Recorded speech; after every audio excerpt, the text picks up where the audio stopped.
احمدہ و نصلی علی رسولہ الکریم۔ آج مولانا طلحہ عتیق صاحب کی دعوت پر اور مولانا ہارون الرشید عادل صاحب کی سرپرستی میں ادارۃ الحرمین کا وزٹ کیا اور بڑا ایک کہتے خوشی سے دل باغ باغ ہو گیا۔ ایک تو جو تعمیر تھی، پھر ان کی نفاست اور جو ان کا ایک ویژنری سوچ ہے وہ تعمیر میں بھی نظر آئی، اور پھر اس کے ساتھ ساتھ ان کے کارناموں کے بارے میں الحمدللہ میڈیا، سوشل میڈیا کے ذریعے سے بہت سی چیزیں ہمارے علم میں تھیں، اور کچھ کارگزاریاں جو ہے وہ ہم نے لوگوں سے بھی سن رکھی تھی، اور انہوں نے کئی دفعہ دعوت بھی دی تھی۔ لیکن آج آنے کے بعد جو ہے نا وہ روحانیت محسوس ہوئی جو حضرت مولانا مفتی عتیق الرحمن شہید رحمہ اللہ کی ایک سوچ تھی، اور ان حضرات کی جو نسبت تھی، اور ان حضرات کا جو ویژن تھا، اور انہوں نے اس ادارے کی بنیاد رکھی تھی۔ تو وہ اللہ پاک کسی کی محنت کو ضائع نہیں فرماتے، اور ان کی قربانیاں رنگ لاتی ہیں، جلد یا بدیر لیکن وہ رنگ ضرور لاتی ہیں۔ ہنا رنگ لاتی ہے پتھر پہ گھس جانے کے بعد۔ تو الحمدللہ اب یہ جو رفائی فلائی کاموں کا ایک وسیع اور طویل سلسلہ الحمدللہ ادارۃ الحرمین کے پلیٹ فارم سے ہو رہا ہے، اور راشن کی تقسیم کا ہو، یا وہ جو ہے وہ مدارس کے ساتھ کسی نہ کسی درجے میں تعاون کا ہو، یا فلڈ میں، یا ارتھ کوئک میں، یا دوسرے اس طرح کی جو قدرتی آفات اور حوادثات ہوتے ہیں، اس میں جس طرح انہوں نے ٹرانسپیرنسی کے ساتھ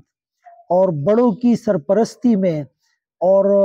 بہت کم عرصے میں بہت زیادہ مؤثر کام جو انہوں نے کیا، تو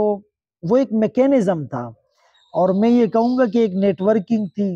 اور ان کی ویژنری سوچ تھی، اور بڑوں سے مشاورت تھی۔ مولانا ہارون الرشید عادل صاحب بھی ان کی سرپرستی فرما رہے ہیں۔ اس طرح بہت سے اکابر علماء سے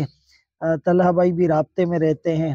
اور ان سے جو ہے وہ استفادہ اور مشاورت جاری رہتی ہیں۔ ابھی بھی ترکی کے اندر جو حالیہ زلزلہ آیا ہے، اور جس میں انکاؤنٹیبل جو اموات ہوئی ہیں، یا جو املاک کو نقصان پہنچا ہے، پورا ان کا انفراسٹرکچر جو ہے وہ ڈسٹرب اور ڈیمیج ہو گیا ہے، تو اس میں بھی طلحہ عتیق صاحب جو ہے وہ الحمدللہ جا رہے ادارۃ الحرمین ہی کے ٹائٹل کے ساتھ، ادارۃ الحرمین ہی کے گویا کے پلیٹ فارم میں، اور اس میں یہ پورے پاکستان کی طرف سے میں کہوں گا اہل مدارس کی طرف سے ایک فرض کفایہ ہے جو اس طرح کے ادارے وہ کر رہے ہیں۔ تو ہمیں ان کا دست اور بازو بننا چاہیے، ان کا معاون بننا چاہیے، اور ان کے لیے دعائیں کرنی چاہیے، اور ہماری نیک تمناؤں میں ان کا نام اور ان کا حصہ رہے۔ آتی ہی رہے گی تیرے انفاس کی خوشبو، گلشن تیری یادوں کا مہکتا ہی رہے گا۔